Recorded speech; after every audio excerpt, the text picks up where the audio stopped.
poem about poetry readings. Audience vote. Poem about love.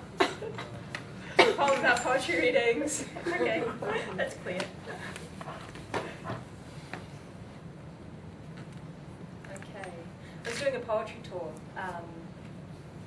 and we went round many cities in Australia, and I kept noticing over and over again this kind of gendering of the things that I was hearing. It was like all the girls were reading one poem and all the guys were reading one poem, which was not really true, but it was kind of partly a symptom of having been to too many poetry readings in a very short space of time.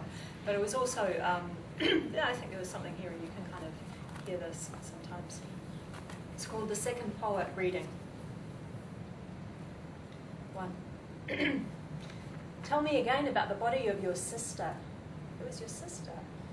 Budding. And how you were overawed. Tell me again, and tell me how you hardened at the sight and the fragile flowering scent. Oh, you were overawed. Tell me again, the flower, the bird, your muse, the damaged word, losing current and swooping, or grounded now and trembling, her eyes deep, frightened, gentle, deep, frightened, gentle, deep. Tell me how she took your breath away, you and the men propped up against the scrim-lined walls of the passage and wheezing while she continued to move like molasses sip line. Tell me how much she was poetry, a gazelle, slight, dark-haired and possibly French, a wren's egg breathtakingly cracked, and how for years you wondered whether it was you that did it, and whether you could again, arriving eventually at the conclusion that no one ever denies them when they come. 2.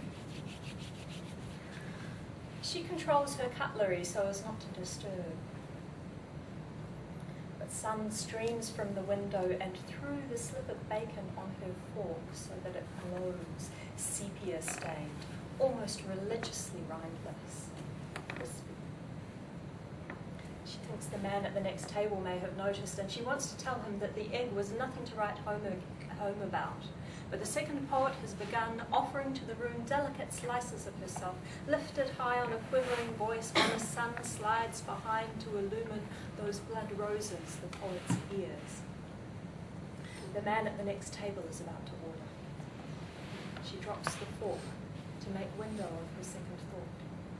Perhaps even the bacon was just a touch overdone.